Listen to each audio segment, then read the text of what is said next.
And we are back, Tyler, for take 2. The first time I was not recording, so that is on me. My bad, buddy. It's all good. And it was a hell of a good first 10 minutes that we've ever Listen, recorded. it was 10 minutes, and I thought we were flowing really well. It was super good. So you guys didn't listen to that, but we're actually going to repeat everything we just fucking said, probably. Well, it was too good not to. So That's also very true. All right, guys. Hey, thank you so much for listening to our first podcast. We have been talking about doing a podcast for probably, I looked at my Amazon purchases, and it was about a year and a half ago when we actually bought all the equipment. And we've been talking about it, and this is the first time we actually got off our ass and fucking did it. So how's it feel, buddy? Yeah, it's the first game of the Gus Macker feeling. Like right before tip-off, you get those butterflies. You just don't want to fuck up. But we're here, we made it, so I think it'll be good. My favorite thing is that you referenced a game that we haven't played since we were... When's the last time you played in a Gus Macker?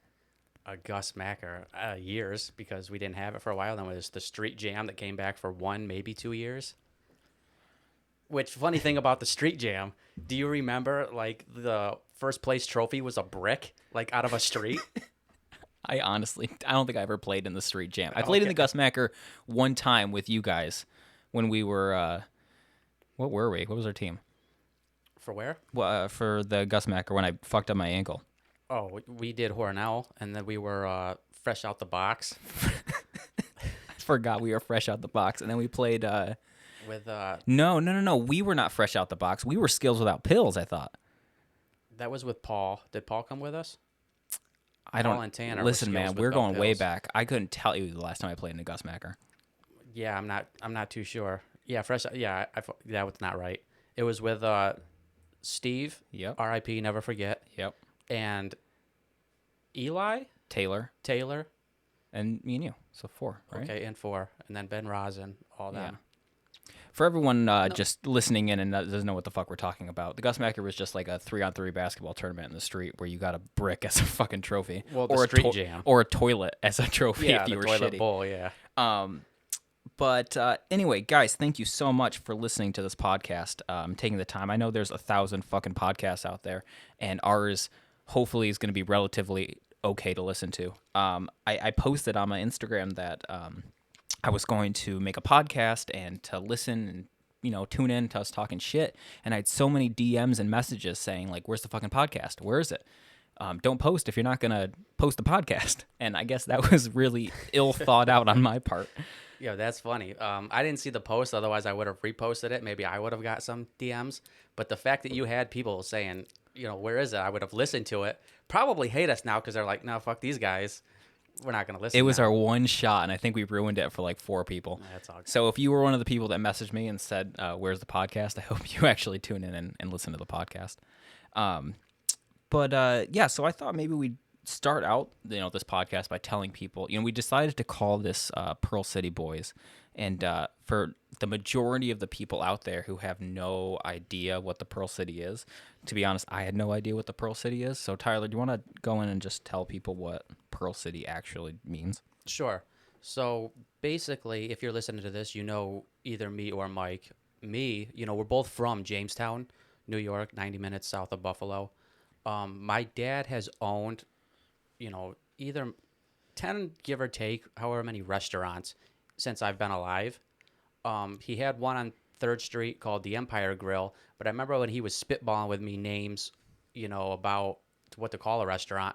He wanted something that struck home in Jamestown, and, he always kept saying, like, Pearl City something, and, that's when I first heard of Pearl City, and I liked it. It stuck with ever since, and that's why I brought it up to you. And you sent me an article, and it was talking about just how great of a city Jamestown was, and it was just this big hub back in like the James Prendergast days. And I was just thinking, like, since fucking when? Like, I want to go back to the day where people looked at Jamestown and said, "Wow, this is the gem, this is the pearl of Western New York." Because I don't know if anyone's ever been to Jamestown, but I'm assuming you guys didn't fucking stay long, because it's not the pearl of Western New York anymore. Now, don't get me wrong. I am grateful. I am grateful that I got to grow up in Jamestown. But man, let me tell you, It's rough. it's a rough spot right now. Yeah. In the article, it's funny to read how much of a hub it was for all these manufacturing things, in Western New York. Furniture, right? That was a big thing. Furniture was a big thing, like lumber and stuff, because they cleared out Jamestown, the whole area, to build everything. Like it was just a wooded area. And then Chautauqua Lake, the visitors used to come here, and it was just such a nice, vibrant city. They just started calling it the Pearl City, which is ironic because when I sent you that article, like the thing after in Google was like, "Is Jamestown safe?" And it's like it ranks the 13th, not deadliest, This but is non-safest. non-safest places in the country. Which it's really funny because I just feel like for the longest time Jamestown has kind of held his hat on a few key things, like Lucille Ball. If you guys never watch I Love Lucy Lucy, Desi. yes. Which, by the way, she was born in Jamestown, but it was the only hospital, so of course she was born in Jamestown. But she was from Celeron. That's where her That's what the statue creepy is. ass statue is. Yeah. But yeah, so we really hang our hat on Lucy. Robert H. Jackson, who was the Chief Justice during the Nuremberg trial, so he tried the Nazis. That's kind of a big deal. And then Nushan Williams, the guy who knowingly infected hundreds of women with AIDS. Here comes the good stuff. Yeah, he's a really prominent figure in Jamestown history. So it's just really interesting where I hear the Pearl City, and then that's not what I grew up with, or that's not the things that I have, I guess, in my head. Yeah, and you're right. But at the same time, like I don't remember like ever feeling unsafe in Jamestown. That might have been what it was when we grew up. I don't ever remember that though. But you still grow up with that stable of talent. Lucy, Nushan, Robert H. Jackson. And what's really funny, because you go to Jamestown, and Jamestown. Let's just start with Lucy. So every year there's a Lucy festival, and I remember when we were younger, they shut down the entire street. There were carnivals, there were performers. It was this big experience, and now it's a shell of what it was. I mean, they just built the comedy center, which is we'll get to that later in the episode, but really it's just one giant Lucy museum on the corner of the street, and then right next to it is literally a wooden park with all of the victims of Nushan Williams. Like it's such a strange juxtaposition of what Jamestown, I guess, what you get when you go to Jamestown. Yeah, it's not that big of a place, so you got to fit all that memorabilia and everything else, all those memories somewhere. I don't know if memorabilia is the correct term to use there, buddy. Well, whatever you want to call it. Just to clarify, we are not making light or making jokes of that specific situation. I really don't want to get canceled on our first episode ever. Yeah, well, I take back everything I just said. Memorabilia and the stable of talent. Thank you. That's a good idea. But yeah, no. So it's just so interesting though. So I guess maybe being called Pearl City Boys is, I look at it as almost like a ironic joke, but it's so interesting. Again, so I feel like I get really excited when I go back to Jamestown, because I still have family in Jamestown. You do too. And I get really excited until I get off the highway.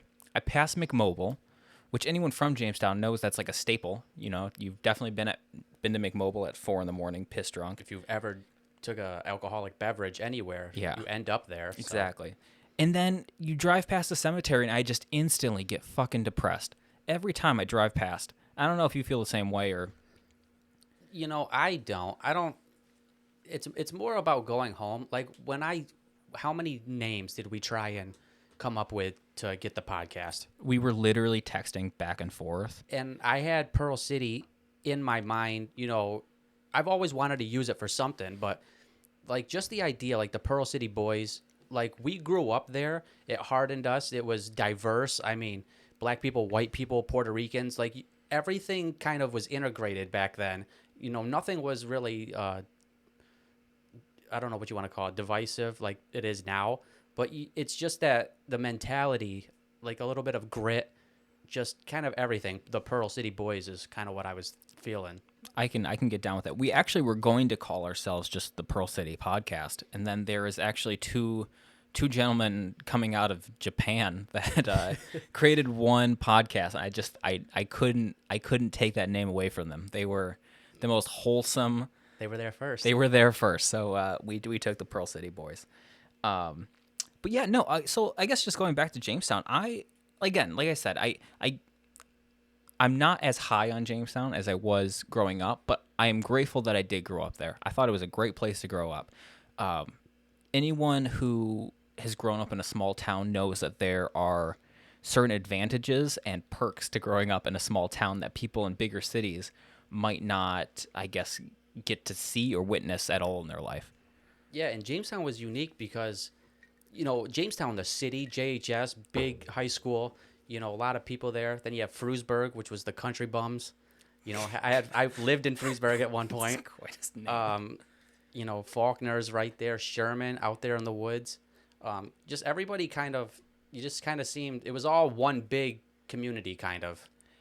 Do you have a moment that sticks out in your head where you're like, this was the quintessential Jamestown experience? Like if anyone asked me what it was like to grow up in Jamestown, this is what I tell them. Oh man, to pick one thing, like the first thing that comes to my mind was, for some reason in Jamestown, the Amish population is like it. I don't know if you would call it big, but I think if you said Amish to anybody in Buffalo, they're like, yeah, I've never seen one. In Jamestown, you see them, and not only do you see them, but when they get a certain age or whatever, I don't know what it is. Rumspringa is a real thing, everybody. It exists. Rumspringa. I promise. I can attest that it is a real thing. So I moved away from Western New York and I moved to California. In the summer before I left, I looked at it as a going away party for me, and I fucking enjoyed. It was the best experience of my life.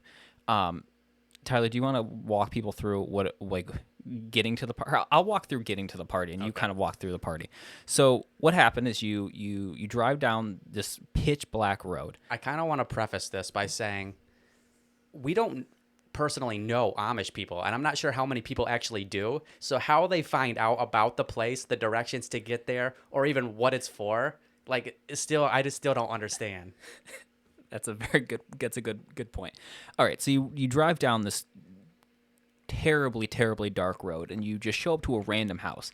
And when I say a random house, I mean you don't see any sign that says party. You don't see anything. All you see is a mailbox. It's not lit up. You pull down the street, and there's a guy halfway down the driveway taking your money. Now, we didn't realize that they were charging money, so we pulled the I'm stupid act and said, oh, we didn't realize. I guess we'll just turn around.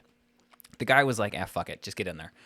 So you keep going down the driveway, dirt driveway, you take a left. From there... It's about a mile-long driveway.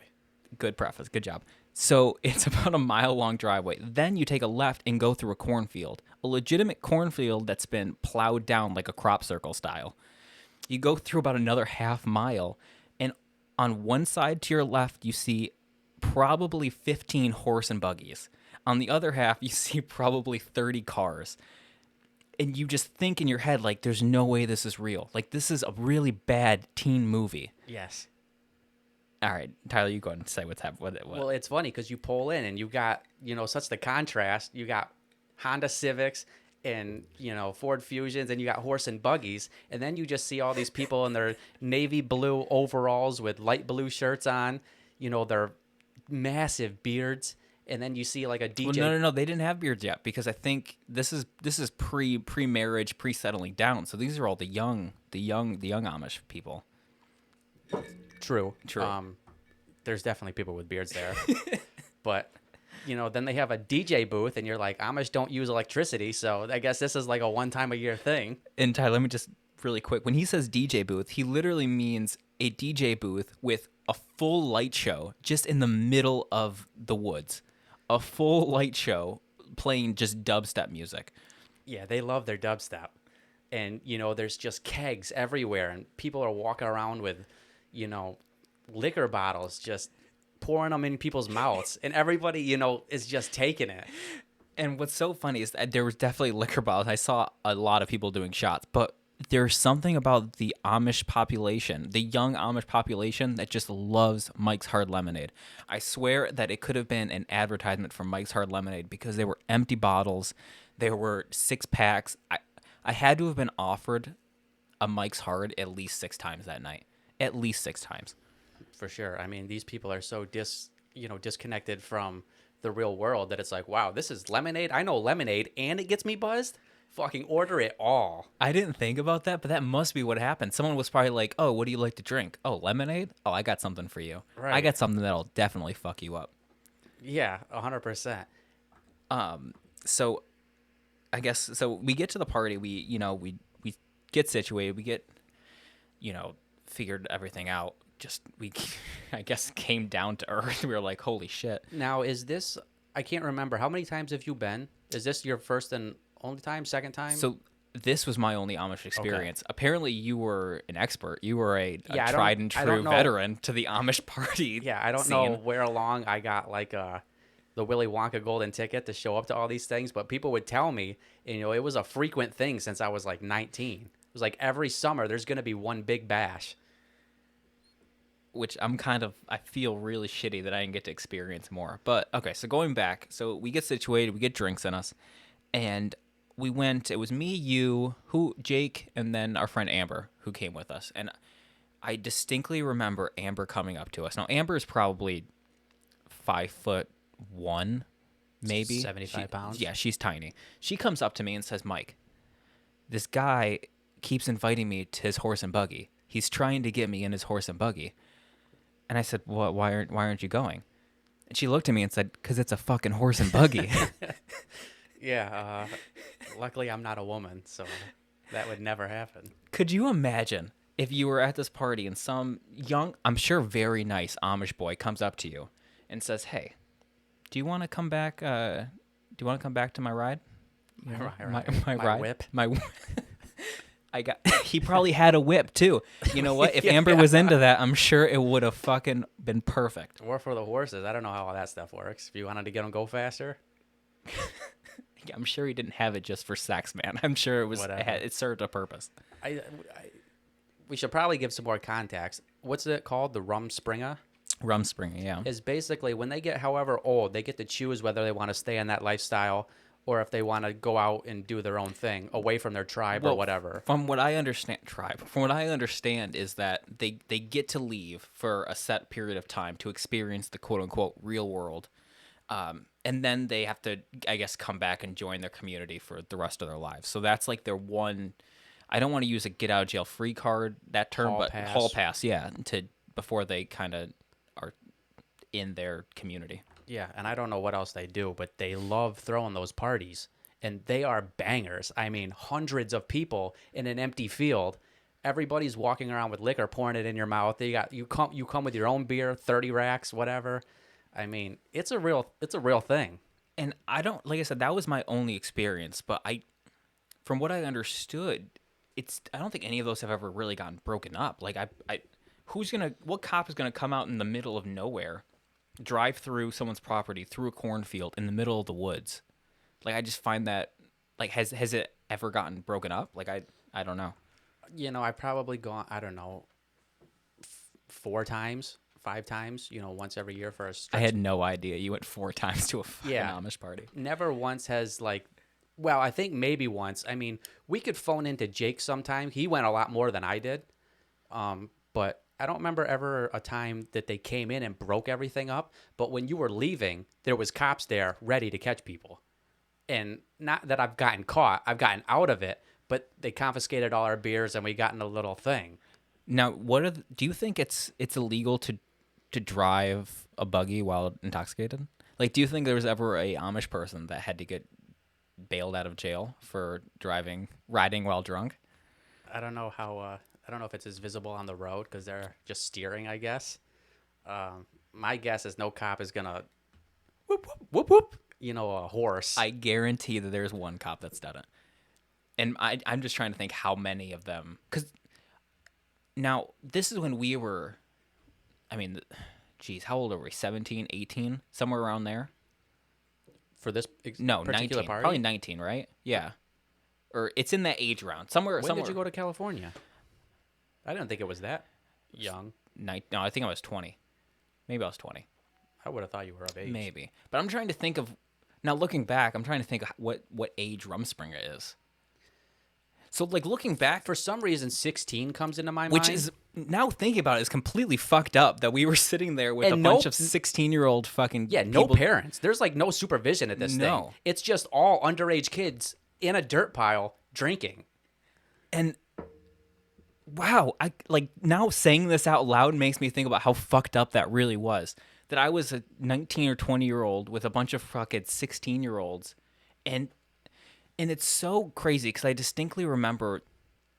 Wow, I can't believe we're saying this on the fucking podcast, but I remember that there were so many just fucking passed out in bushes, passed out on like just like couches on the dirt ground, and I was like, these Amish really know how to fucking party. Like that's the only thing that went in my head. I guess I didn't think about how the age that guess these kids went into Rumspringa. Yeah. Two things. One, like, could you imagine parents now, like, either knowing where we were at or, like, knowing that their kids were going to things like these? Like, I don't think that would fly at all. And everybody seemed to be going to these things. It's kind of wild to think about it. Well, I listen. I think most people have a very skewed idea of what their parents did as kids. You know, everyone wants to say like their parents are the law and order, the the protective type of people. But listen, I know who my parents are, and I know for a fucking fact they got down to some crazy shit. Like, so I don't think they went to an Amish party, but I'm sure they've been to a fucking a rager that Or a trap house they or something. I mean, exactly. it's our parents, 70s, 80s, when they were teenagers, late, early 20s. That's wild itself, but still. Which I don't know how much your dad talks to you about. Did your dad grow up in Jamestown? No. Okay, Portville, Olean, but Bradford, okay, same general kind of. kinda. But the way that my dad talks about Jamestown when he grew up, probably around not the Pearl of Pearl City. That's quite a bit before that. But the way that he talks about growing up in Jamestown, like he had the time of his fucking life, like, and he still sees people and still brings up stories. I guess probably his Amish party, like the equivalent to the Amish party, he still sees people and still brings up. So I'm sure they had fucking crazy ragers. Oh, I'm sure too. And I guarantee my mom was a wild one. I think she tries to cover it up for whatever reason, but she always says, when I was a kid, I was out there doing this and that, like trying to, like it's a I competition. hope that your mom hears this podcast and hears that impression of her. Well, she would like get a mean yell, like it's a competition. And I'm sure, that we're not the only ones. But looking back, like had my mom known that we were going to these Amish parties, she would probably try to cut the cord somewhere. I feel like that night I went home and I was like, yo, Dad, I just went to this Amish party. And he was like, what? Those exist? Yeah, I could That's tell him different. after the fact, but like, hey, Mom, I'm about to go out. I don't even know where it was, Panama, somewhere out there. We're gonna drive a mile and a half down this dirt road and walk through, corn husks to where there will be about 50,000 square feet of just underage people drinking with the biggest bonfire you've ever seen. And, I distinctly remember also there were wow, this video looks so different here. I apologize. So just so everyone knows, sorry, just a quick tangent. Tyler, your video looks fucking fantastic. My camera is freaking the fuck out, so I might change that, fix that in a second. But we are doing this podcast live. So this is our first podcast, and we are recording it live. We are doing everything live. So if there are a few technical glitches, we apologize in advance. So Tyler, I'm going to send this right over to you while I try and fix this camera. Okay, buddy? sure.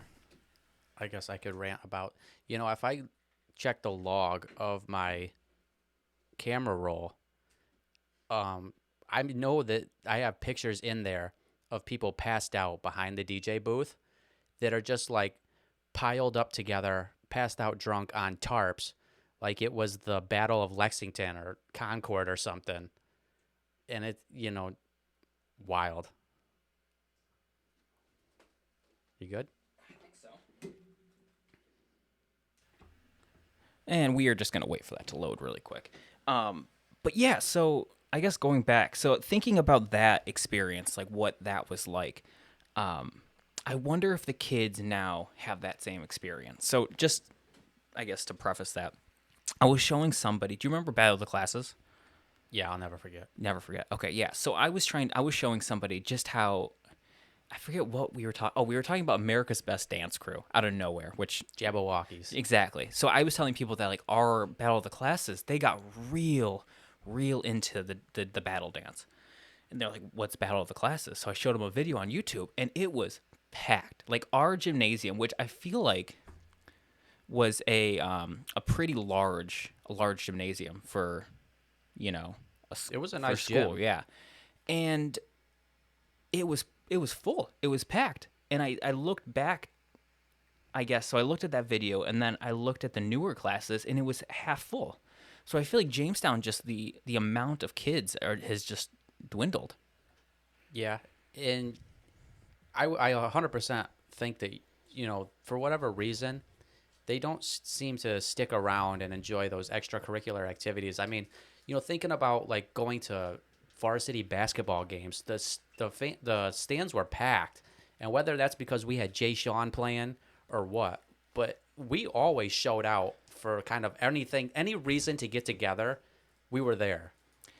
And so finally back looking good. And I just don't know if it's just because there's not the same amount of people. Like I wonder if there's just people are just moving away. Going back to when we looked up the whole Pearl City statistics, it said there was something like 50,000 people that live in Jamestown. I know for a fact there are not 50,000 people there. So I'm just wondering just how dwindling like the numbers of the city are, and if that's, I guess, what could cause that. Cause like I said, the difference. So if you guys want to look at this, go on YouTube and look up JHS Battle Dance, JHS Battle of the Classes, and just 2012. yeah, and just look at the difference between how packed this arena. Like I could say, I'm saying arena. Like it's not an arena, it's a gymnasium, but it's a large Felt like gymnasium. an It's a arena. large gymnasium. Yeah, and it was fun. I mean, everybody's yelling, everybody's waiting to do their game or whatever they're doing. I mean, that was fun. Battle of the Classes, and you said that people don't do that elsewhere. And yeah, no, I was asking. I think I've asked multiple people, which I don't know why I bring up multiple people, but I've asked multiple people in my life, and they had no idea like what I was talking about. And I don't. How long has? I mean, ever since I was in middle school, probably, or elementary school, like I hear people talking about Battle of the Classes, Battle of the Classes. So it's been going on for a while, right? I would have assumed so. I thought it would have been one of those staples that kind of every big high school does. Senior skip day, Battle of the Classes, things like that, that it's kind of like a ritual anywhere you go. Apparently not. Apparently, but yeah. So if you guys get a chance, go to YouTube, look up Jamestown High School JHS Battle of the Classes Battle Dance, and just see how ridiculous that it is. Like full prop. Like how many people were in these dances? 30, 40 people doing a synchronized dance. Like it was nuts. And they would practice for weeks. And it looked good. Like it was real effort, real chicks trying. I mean, not just chicks. I mean, we had kids that would learn how to break dance specifically for Battle of the Classes. Like, that would practice day in, day out. Like, they had legitimate rehearsals that I remember arguments in the middle of, like, school, like, in the hallway, yelling at each other, like, why didn't you show up for battle practice? Why didn't you show up? Are you not taking this seriously? And I'm like, what the fuck is going on? And they would get cut. They would say, we're winning this year. I remember, who, Toria, right? Scary. She was a real dance teacher. She was, yeah. But I remember she took it so seriously, and good on her because she fucking killed it. If you ever see this, she was good. She was very good. But I distinctly remember her like in the hallway one day, yelling at somebody because they weren't taking it fucking serious, and I was like, holy shit. And so we were supposed to be in the same class, and I ended up graduating a year early. So I ended up graduating with them, and I was like, oh shit, I'm so glad I switched. Like my fucking class is gonna kill it. Like I remember I never did any of the activities. Did you? Yeah. I did Foursquare one year. I want to say like I did some kind of race another year. I tried to do something, but something that I was good at because I don't want to fucking make a fool out of the 1,000 people that were in the gym. No, I did do. I think I did the three bag toss or three bean bag toss or something. Yeah. I did that. I think I did that with the rest of the kids on the baseball team. But that's another thing. Can you explain? Now this is a tangent, but can you explain Team Or I did Foursquare? dodgeball too. You did. Can you explain Team Foursquare? Because I talked to somebody else. I don't know why I bring up my gym class experiences, but I was trying to explain to someone Team Foursquare, and they had no idea what I was talking about. Yeah. Well, I mean, the whole thing takes place in a giant basketball court gymnasium, and then you cut it into fours. And just to clarify, he means the entire gymnasium. So all the bleachers, all the walls, there's tape. It's literally split up into four equal arenas or sections. Yeah, everything. Everybody, not just the people that were on the court were playing. If the ball got hit into the stands, you would hit it back. And it's been so long, I don't really remember the rules too much. But if it bounced twice in your square, something. Something like that. But yeah, mega thing. But I just don't know, is that an actual game? Like, I'm just trying to think, because like I said, I explained these things. I explained battle, I explained team dodgeball, and I'm just wondering who made this up? Like, who brought this to Jamestown and said, "Hey guys, I have a fucking great idea." Yeah, I don't know, but all that I do know is that gym class is where all the best games come from. Like if we want to include the Foursquare, like kickball, where you could stay on the mat and go when you wanted to.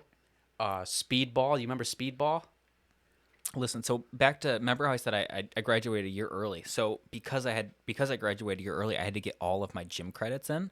So I had to take gym. Normally we ran A, B, C, and D days, so it's once every 4 days. I had to take gym a semester every single day, and they wouldn't let me do the same unit every day. So I had to do every single unit that was available. So one day I did swimming. The other day I had to do Zumba. The other day, so imagine me just, first of all, have you ever done Zumba? Yeah. This is a complete tangent. It is the worst experience of my life. Yeah, I didn't do it by choice. See, for whatever reason, I like all sports. I'll play all sports and I'll try to play them and all. I won't be one of those kids that walks around the gym. I didn't want to play this. But when you have to pick things, for some reason, multiple times, I'm the one that got kicked out, or not kicked out. I wasn't allowed to be, there was the maximum number of people in whatever thing that it was. So I had to do Zumba one year. I had to do archery another year.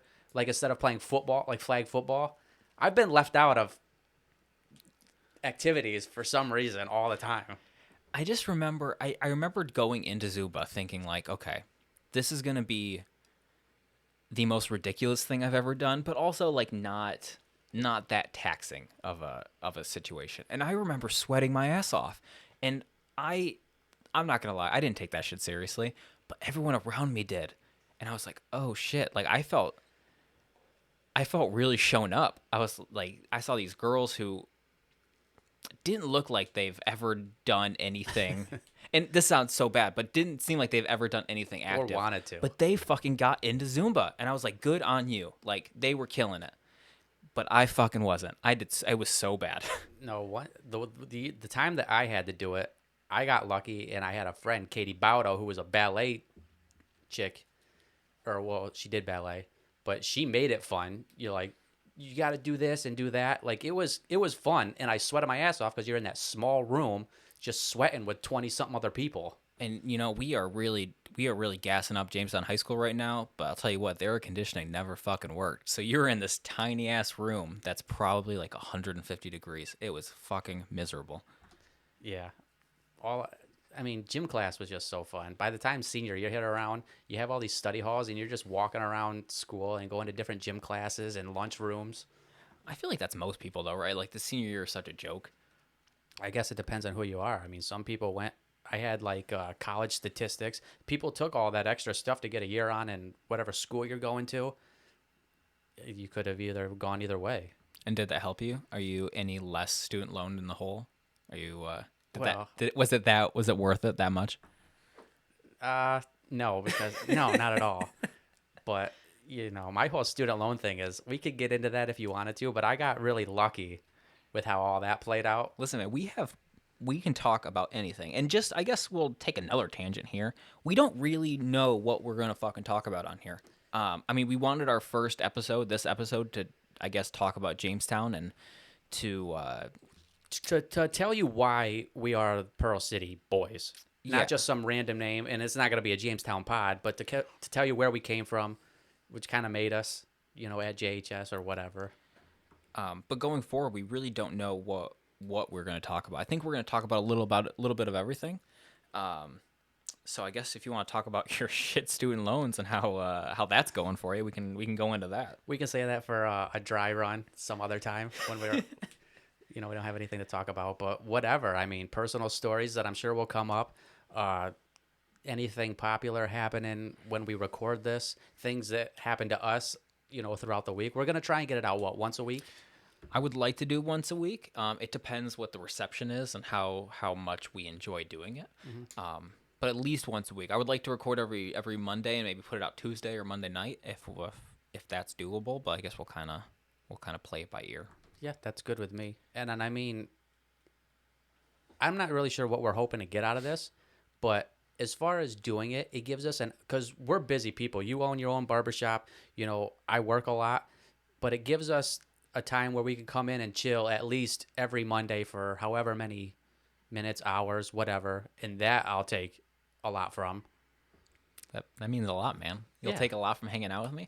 Listen, I would like to hang out with you a lot. I feel like you're always busy.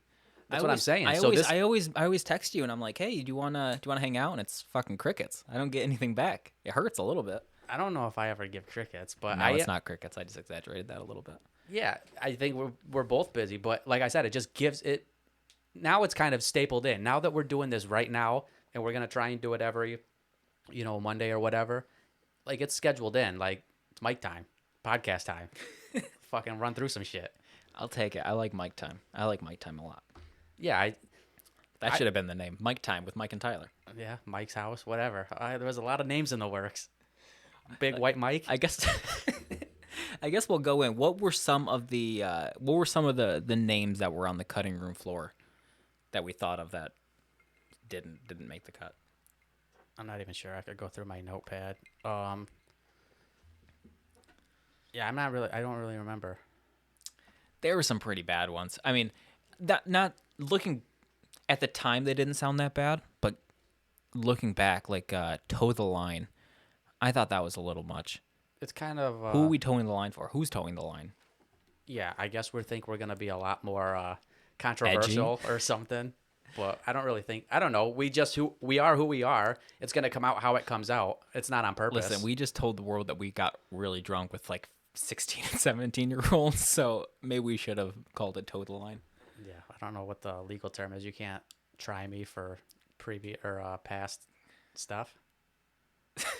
Is The that a thing? statute of limitations. Yeah, statute of limitations. Yeah, I don't think we did anything that was that bad. But yeah, so toe the line. If and I then- go down, I'm bringing 1,000 other kids with me. So you better get those fucking jail cells fucking open.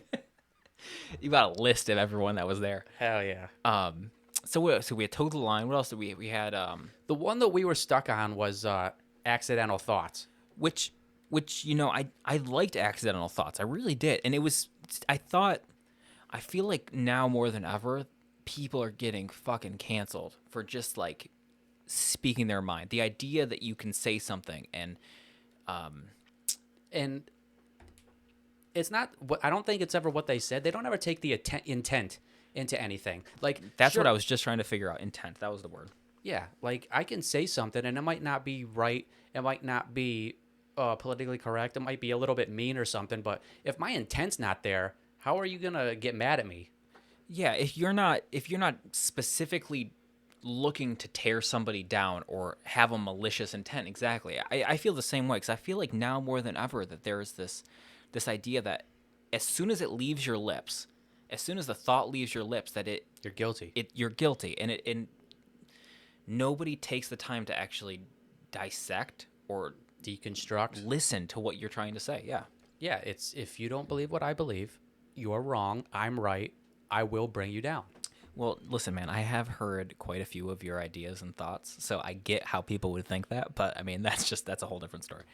Yeah, and if those come out, I will come for you. Actually, you want to hear a funny thing? So I, like Tyler said, I own a barbershop, and last week, one of the guys sat in my chair, and listen, I know we can take this, but this guy sat in my chair, and he's quite a conspiracy theorist. He's into the whole QAnon stuff, which is, you know what? Those people are people, but it's the best way I can say it. But he sat down in my chair and he was talking about the vaccine. Now, me personally, I'm probably going to get the vaccine as soon as I can because I feel like it's the easiest way to get back to our fucking life. But they're, the Moderna and the Pfizer vaccine. If you take it, you get sore, you get tired, you get, whatever. It's a vaccine. This guy with a straight face told me, "Hey, you know how these people with the Moderna vaccine, they get sore and they get sick after? It's because their body is rejecting the microchip." Like with a straight face, legitimately believed that there were microchips still in the vaccine. Like with a straight face, he said it's like when your body. He compared it to an organ transplant. He Yeah. said, it's just your body just doesn't want it in there. So they figured out a way to keep it there, but you get sore and sick because your body doesn't want it. Yeah, I know everybody hates Bill Gates right now. They think he's the devil. But I mean, in the world that we live in, I mean that's kind of where we're at, where you don't believe anything. So the most extraordinary conspiracy theory is now kind of like possibility.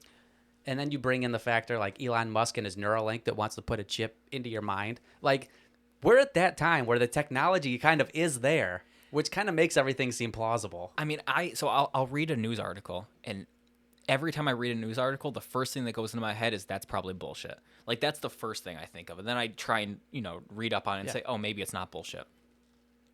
But this guy genuinely thought that we were all getting microchipped, and I guess we'll go back to the QAnon stuff because that's, I guess he's talked to me. He was a big Pizzagate guy. He was a big, If you're Hillary. into one of all, though, if you're into one, you're in all. Yeah, and I've heard it before, and I just really think that the whole Jeffrey Epstein thing, the child trafficking, I think it broke these people's brains, and not in like, I don't want to make light of it, but I genuinely think these guys, their brains just stopped, just malfunctioned. Like I think their microchip stopped working. Like it's. I mean, in the times that we live in right now, anything is said. Well, it's funny because everybody's getting canceled for all of these thoughts, but they have these thoughts because you keep canceling everybody that has a different opinion. It's not a good look, right? When you start saying something, and the best way to get rid of bad information is good information. Yeah. Not getting rid of the bad information. Yeah. Yeah. I don't even know. I mean, the censoring of certain people, like the bad ideas will flush out if you let more ideas come through. Like they'll, given time, they'll wash away with all the nonsense. And and maybe I'm wrong on this, but I feel like people have because we have our phones at all times, right? And we're always connected to thousands of people. I think people get a skewed idea of how many people there actually are in the world, right? Like you hear about these people who think that, Hillary Clinton is drinking the blood of children and, whatever. And you hear about these people who believe that, and you just think that there's hundreds of thousands of, just millions of people. And I just don't think that there's that many people. We have a skewed idea because it's on our screen and the algorithms, every time we swipe, it pops up. So we hear these things and we say, oh, there's millions of people who think this. And there's not. You just think that the louder voices are prevailing kind of thing? Yeah, kind of. Exactly. That's Like, I guess there's that's not more of us. We're just louder. Or the thought or the idea just shows up more and you think it's... sort of. Yeah. So like just as an example, this there was another client waiting and he gets out of the chair and my other client looks at me and said, "What the fuck was that guy just saying?" And I feel like there's more of those people than the QAnon people. Yeah, and I say that about everything. I say that about, like, what the fuck was he thinking? Like, people talking sports, anything.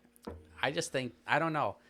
I just think that everybody just comes from a different place, and everything now seems kind of strange when it differs from you. If that makes sense. No, it does. And I think that has a lot to do with social media too, where it's like we think our opinion is more valuable than it actually is. Yeah. And I'm not saying that your opinion isn't valuable as a person, but you are so insignificant as a person compared to how many people there are in the world and how many moving cogs there are to keep a society and things going, that I think we think that we are way more important than we actually are. Yeah. Well, everybody's given a platform now. Everybody has, or used to have, free speech where they could say anything that they wanted to with whatever audience they have. I mean, social media granted the people to have these followings and to say whatever they wanted to say and think that they have power or, some kind of status to say them. Which I think they did, but what's crazy to me, and I don't know how much of it is, because have you ever seen a controversial post and then looked at the actual comments underneath them, like the Discord in between? I just don't think any of those people are real. And there's this, not any of those people are real. That was a bad thing. But I read some of these and I'm like, actually, we're gonna back up for a second. Okay. Have you got off social media for the most part, right? I am not on Facebook. I rarely use Instagram, but I'm addicted to Twitter. Okay, so I was on Snapchat and there's those Snapchat stories, like the Explore page, I think it's called, and it goes into like just usually it's stories about celebrities that no one fucking cares about, but a lot of them are like people react to whoever the celebrity is doing whatever it is, and they pull out just five random people, like five random tweets of like Greg from Omaha With an egg as his Twitter avatar. exactly saying like, how dare you do that, you're a cannibal, or some crazy thing. And I'm just like, who the fuck cares what Susan from Kentucky says about the celebrity? Yeah, as she sits on her couch and scrolls and finds some. This is outrage culture. I mean, everybody has a trigger somewhere, and they're just looking for it all the time. And that's what I mean. And that's why I'm not convinced, but I feel like a large portion of the divisiveness that's going on is just trolls. Like, I feel like people figured out that they can get a reaction out of somebody and fucking love it. And it's all it's all cause and effect. They want to get that effect. They want to be the cause to get the effect. They do. And something funny, like, are you on Twitter? No, right? we know about my old Twitter days, so I haven't been on Twitter in a minute. Okay. I was scrolling Twitter, and this was an accidental troll. Burger King had tweeted, this was earlier today, maybe yesterday, I don't know, tweeted, "Women belong in the kitchen." I saw that, and I was like, there's no way the real Burger King account just tweeted that. So I clicked on it, and it says, if they want to, 20% of all culinary chefs are women. Burger King is sponsoring women to come into the culinary field. And all of the people are outraged. This is a misogynistic joke. Like, it's no like back when we were going to the intent. It's a kind of a funny thing. Like, you clicked on it because you're like, there's no way that they just did this stereotype. But then they have this good reason. They're donating money to get women into the culinary arts and, stuff. But all these people are outraged. This isn't funny. This isn't right. And it's really funny you say that, because it's true. I feel like for the majority of the population, they look at that and say, you know what, that was a clever marketing tool. I like that. It caught me by surprise. Yeah, no, they got the reaction that they wanted. But there's such a subsection, those 5 tweets that Snapchat's going to pull, that's going to just be outraged for the rest of their lives. It's, to me, the people who get outraged, the quote-unquote Karens of the internet, those people and the QAnon people who believe there's fucking microchips, they're the same fucking people. It's the same. Yes. I don't want to use the term screw loose, but it's the same mentality. It's the same thought process through things that gets you on these crazy sides. Yeah. You saw The Social Dilemma, right? Yeah. I mean, this is all on purpose. Everything that all these social media platforms do, and Netflix that suggests movies for you, it's amazing how in-depth these algorithms are to pull information that they know you're going to react to. So that's what they show you. I mean, which the craziest part about that documentary is when they talked about how, when you think about AI, they're going to kill you or they're going to like destroy the world. But like, this is the AI that is actually kind of destroying the world. Like, yeah, us. And that part really just like, I was like, holy shit, like that's nuts. That movie is scary. I mean, the high-level execs at like Twitter and Facebook that were saying, even if you're not reading an article, the fact that it's pulled up on your phone, just on it. For that split second, it measures how long that you, even like for a split second. Yeah, if I'm talking to you and it's just up, I just have my phone open, it thinks I'm engaging in that, and it's going to show me more of that. It doesn't matter what it is. Yeah. It's wild. I'll tell you what, though, watching that documentary, those little like cutouts, like those jokey cutouts, kind of took me out of the whole thing. I don't know how you felt about it. It was whatever. They were trying to get their point across. My question is, if it knows what I'm texting, it knows what I'm Google searching, it knows all these things. If I'm gonna text everybody every day, I fucking hate ads. I better not see an ad on my fucking Twitter, on my YouTube, on anything. It should know that I don't want ads. I don't, get them out of I don't here. think it's that smart. I think then it would send you down like a conspiracy rabbit hole about ads. Like I think it would register that. Yeah, no, it is. Oh, have you ever? I forgot. You said you don't have Facebook either, right? I have it. It's active, but it's not on my phone. I never get on it. I think it's the devil. I saw. Speaking of the devil, I saw a thing online, and it walked you through how to view, how I guess how to word it. It walked you through how to see what information Facebook is getting from your phone, and it's insane. It's literally everything that you go through on your phone, every website you go to, every email you send, everything that you post or look at on your phone, Facebook has access to. Do you think that it counts incognito mode? Like where it's supposed to not store any of that stuff? I have absolutely no idea. I am not a Because Facebook algorithm expert. I use the incognito mode on my phone. Not that I'm, whatever. I don't really care, but cookies or whatever. Like, I wonder if they're just lying. That's the whole thing. You're supposed to be able to search with privacy or whatever. Yeah. Apple does a decent job with the privacy. Well, I Stuff. heard the new Apple, the iOS update is supposed to give you the option to opt out of all those cookies and all of the tracking on I all don't the know. social media apps. I don't know if it's all of them, but like personalized ads, like stuff that I actually look up or talk about, or No, what the article that I read that I saw, which again it's an article on the internet, who the fuck knows if it was real or not, said that they're planning on the new iOS beta that you can withhold all of your information, all of your location, all of your everything from those social media companies. that'll come with an antitrust law or something, or fines. So somebody's gonna come after them. That's a moneymaker. Our data is the number one commodity in the world. That's the truth. Like I just paid my mortgage bill. I have M&T Bank ads. The first thing that I see when I open up my Twitter. I hate M&T Bank. If my phone hears me right now, I hate M&T Bank. Don't show me no more M&T Bank ads. I'm trying to think of like if I was a magic genie and I had 3 wishes, like 1 would be no more ads. 2, everything would be cordless. And 3, there would be no more stoplights. They would all be roundabouts.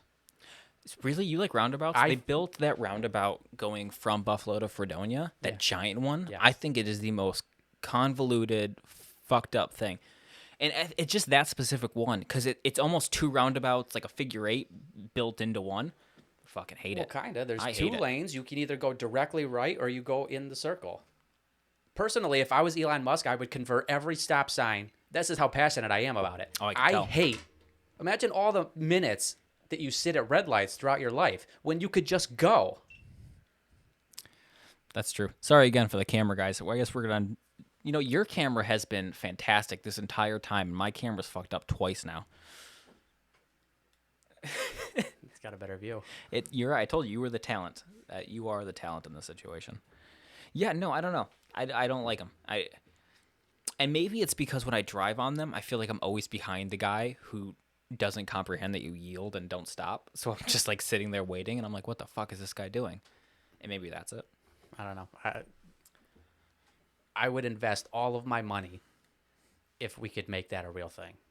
Roundabouts everywhere. That's the most ridiculous thing I've ever heard anybody say they would invest all of their money in. All of it. I would become a billionaire, and I will start a company that just does it. I'll dig up everything. You just send me out there, and I'll do it. Tyler Roundabout. To better the world. World peace, everything. World hunger. It would solve everything. I think everybody's less aggravated all the time, sitting at stoplights. We got places to go. Do you really think it's gonna make people that much happier? Yeah. That much happier. Yeah, guaranteed. It would make me that much happier, and I'm already a happy guy. I don't know. I feel like you're thinking that people hate stoplights more than they actually do. Name one person that likes sitting at a red light when they could just go. Good call. Good call. I'll rest my case, Your Honor. Oh man, What else we got? Is your camera still good? I think it's good. Was it going? We're good. We're good. I'll tell you what. This lighting, I swear, it's just my setup. You got the lucky side. I must have just put a little more care in yours because the light looks better on yours. I look fucking red and Well, I'm glad it crazy. looks good, and I'm glad it's getting this right side kind of. I'm kind of at an Is that angle. is that your good side? Right now it is because I not only I don't know if you can see I have this crater on the bridge of my nose that broke out yesterday, You were nervous. and I got something else over here. So we'll see. Yeah, no, this part's good. I don't know. This light is so fucking whatever. I'll just Not switch as it. bright as this one, or No, what? it's definitely bright. I think it's just the temperature, like the color temperature. Okay. But what, regardless, I think the setup is pretty good. I was debating we were gonna do it in my kitchen. We were gonna do it in a couple other places, and we just settled on my living room. So hey guys, if you guys want to know, this is what my living room looks like. It's Yeah. If you have any recommendations, any suggestions, or anything, just drop them in the comments. yeah, okay. And then I guess we'll go. We'll talk about the podcast where we're gonna put it. I guess we're gonna publish it. It's gonna be on all the major podcast spots. Should be on Apple Podcasts, Spotify, Anchor. We are, like I said, we're recording this live. So if you want to see the video fuck up, it should be on YouTube. And I don't know, is there anywhere else that I guess we should put the camera on me. Is there anywhere else that we can put a video podcast? Rumble, What was that? Rumble, Vimeo. It'll be on YouTube Rumble video. That seems like a lot of trouble. You can probably just tune into YouTube. It'll be on YouTube, guys. It'll be on YouTube, and then anywhere else podcasts are. You got anything else? I don't think so, bud. How do you think this went? I enjoyed it. I feel like I got a lot off my chest with the whole roundabout thing for a second. But Yeah, man, you got real heated on that roundabout. yeah, I think it went good. I'm happy.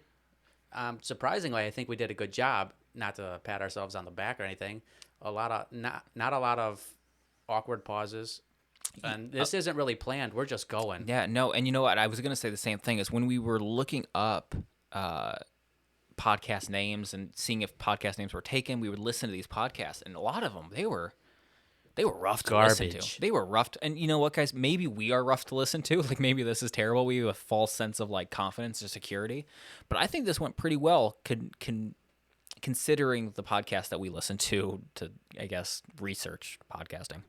Yeah, researching. I mean, we're not throwing ourselves up against there about Rogan or any of these guys with professional production staff. Yeah. This is Mike Marino and his finest work right here, and I liked it from the demo that we did. So Well, good, man. Hey, so I had a great time, Tyler. I hope you did too. I hope everyone enjoyed listening to this podcast, and tune in next week, guys. yeah, Pearl City Boys.